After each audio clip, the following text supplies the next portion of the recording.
So this is exactly how to fix the FC25 unable to connect to EA servers on all consoles.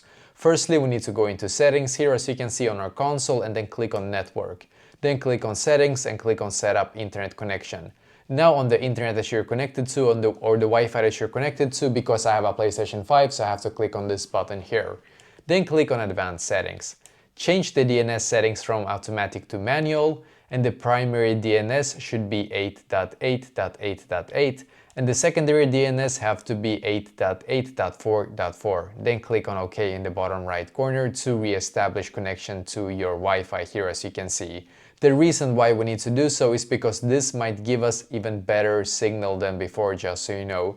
Another thing to do is to click on System here and System Software and System Software Updating Settings. Make sure your console is up to date. If it's not, click right here and then click on Update here as you can see. So try this and go back and hopefully now it's gonna work for you as well.